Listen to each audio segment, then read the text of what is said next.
All right, let's dive into a story that kicks off with a killer in a city soaked in rain and ends with a sunrise over the ocean. This is a deep dive into a high-stakes thriller all about two people on opposite sides of a corporate war where just one single choice changes absolutely everything. So first up, we've got Elias Thorne. This guy is the ultimate professional, a retriever. You know, when a corporation loses something or someone, he's the person they call to get it back. No fuss, no questions asked. He's a man who lives completely in the shadows, defined by his lethal efficiency. And then there's his target, Dr. Anya Rostova. Now, on paper, she's a brilliant biochemist working for a company called Vanguard Medical. But the reality? She's a whistleblower. And in that silver briefcase she's carrying, she has a horrifying secret, a secret her bosses are more than willing to kill for. And that, right there, brings us to the central mystery of this whole story. Elias gets a direct order, eliminate her. But something happens in that alley. He makes a choice that not only puts a massive target on his own back, but completely reroutes the entire course of his life. So, what was it? What happened? To even begin to understand his choice, you really have to get his world. The city, Oakhaven, is the kind of place where the rain doesn't cleanse anything. It just makes all the filth slicker.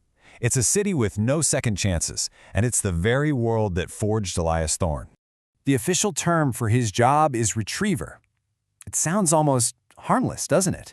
But what it really means is he's a corporate mercenary operating completely outside of any law. His one and only rule, never, ever get personally involved.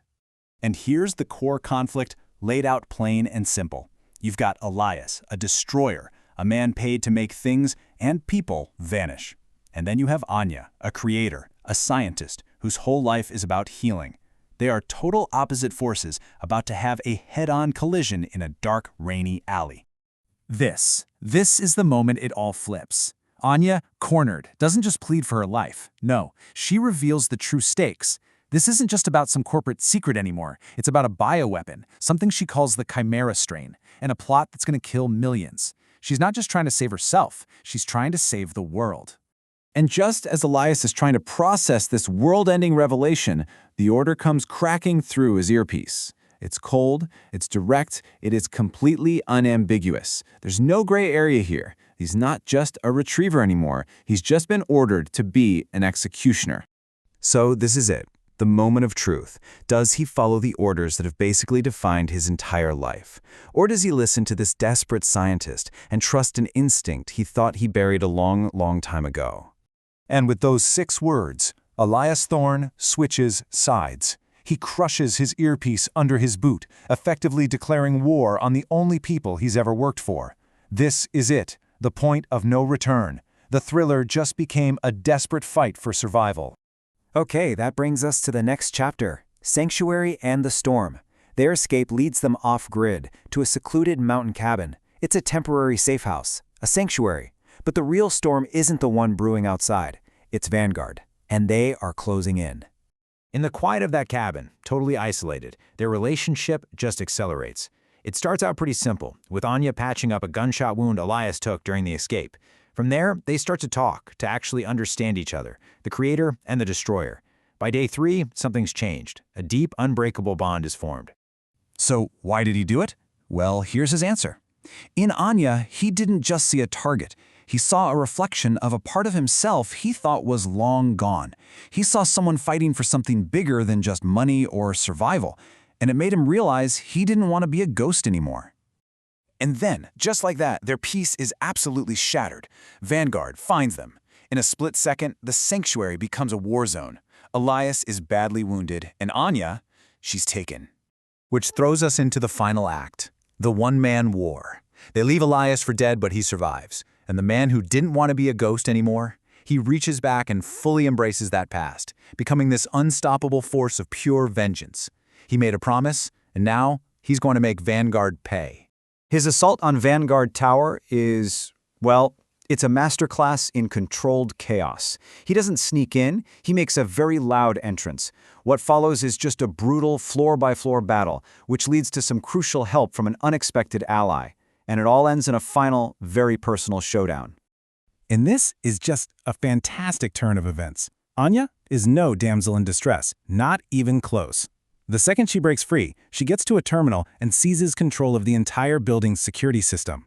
She starts using Vanguard's own defenses against them, locking doors, setting off alarms, triggering fire suppression. She goes from a captive to his battlefield commander. At the very top of that tower, Elias finally confronts Silas, his former mentor, the man who gave the kill order. And the fight is personal, it's savage.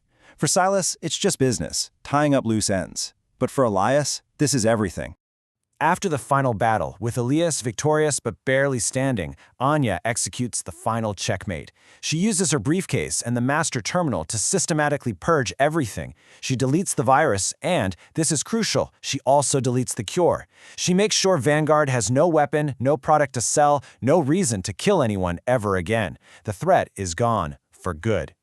And that leads us to the aftermath. Sunrise after the reckoning. The war is won. But what happens now? After all the violence, all the loss, we get to the final chapter of their story. We find them 6 months later on a quiet, remote Greek island, and the contrast is just stark. The dark, rainy grime of Oakhaven has been totally replaced by the bright sun and the Aegean Sea. The constant threat of violence is gone, replaced by absolute, total peace. And this is the full transformation. Elias began our story as a ghost, right? A weapon, totally haunted by his past. But by making that one choice to save Anya, he was reborn.